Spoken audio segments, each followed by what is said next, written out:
Hello, this is Aaron Mean of SG Gaming Info, and welcome to my video review of Team Ninja's action RPG, Nioh. Nioh, developed by Team Ninja and published by Sony Interactive Entertainment, is an action RPG set in a fictionalized version of Japan's Sengoku period, at the height of the Civil War. During this war, yokai are flourishing in the chaos the war created.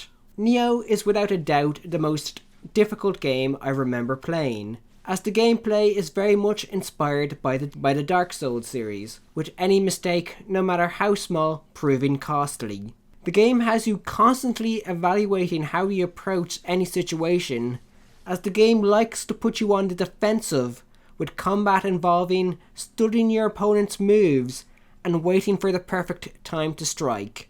Although, be warned, there is a strong chance an enemy will come out of nowhere and kill you. In Nioh, death has consequences, as death means you lose all the experience you earned from your current life to death.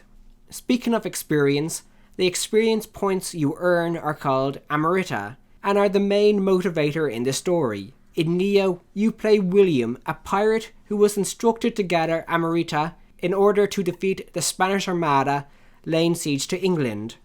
When you enter the game, the Spanish Armada has been defeated and you are considered surplus to requirements and left to rot in the Tower of London.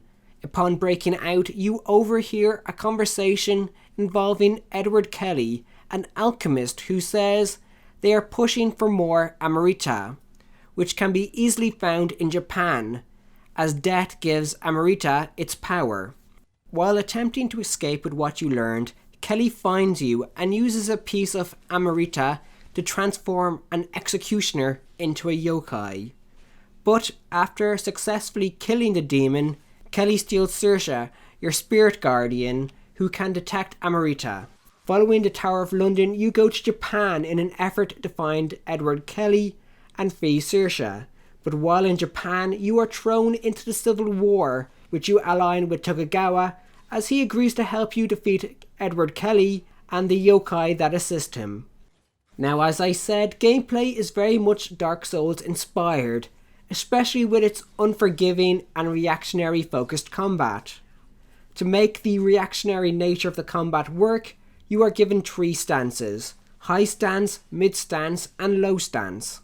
These stances help determine your playstyle, with high stance being the most aggressive and low stance being the most defensive. Personally, I mostly use low stance, as it allows you to be conservative with your ki.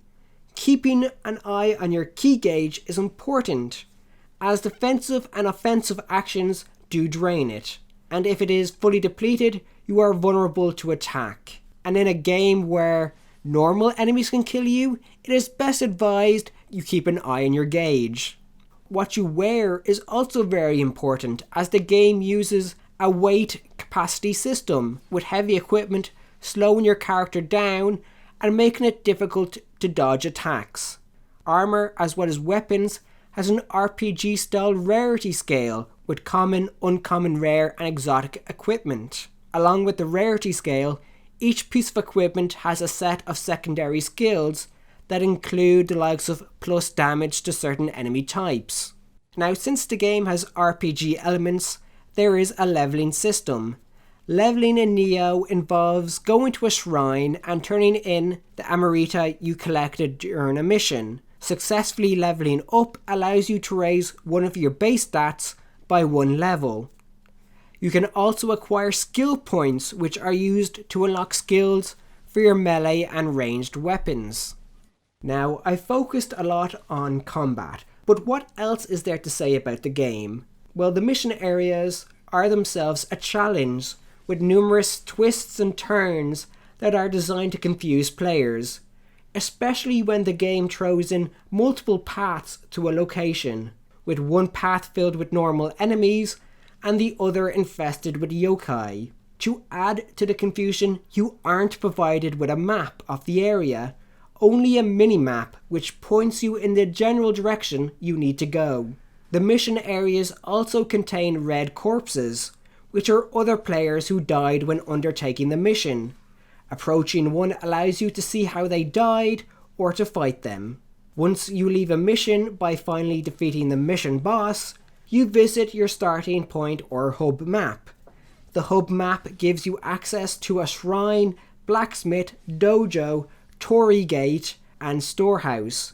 The shrine allows you to level up and change spirits. The blacksmith allows you to sell and buy items, access the forge, or dismantle equipment. The dojo is for practice and training. The torii gate allows you to access the online mode. And the storehouse allows you to, store items. Moving on to my issues with the game, I found that the camera liked to wander as I found myself wrestling with the camera controls. The game also lacks a difficulty slider, which means if you are struggling with a boss, you will essentially be running at it until you stop playing out of frustration or kill it. Regarding the graphics, the game has multiple modes, which means players can choose to have a stable frame rate, a stable resolution at a frame rate of 30 FPS, or a stable resolution with variable frame rate. In terms of audio, there is a mixture of English and Japanese. I like the reasoning to have Japanese as it makes the game feel more authentic, and don't worry, you don't need to learn the language as the Japanese dialogue is subtitled. So, in conclusion, Nioh is an unforgiving game with the slightest lapse in judgment potentially proving fatal. However, while the unforgiving nature of the game is a strong selling point, I don't see it having a wide appeal. With that said, I give Nioh a score of 8 out of 10, with the pros being challenging and unforgiving combat, managing the weight of your armor is important, and interesting world and setting. The game's cons are no difficulty slider, which means if you are stuck you have to keep trying until you eventually get through the enemy blocking your path, and the camera can occasionally be a handful to control. Thank you for watching. Please like, favourite and subscribe. For more gaming information please visit sggaminginfo.com. And don't forget to like our Facebook page at facebook.com/sggaminginfo and follow us on Twitter at sggaminginfo.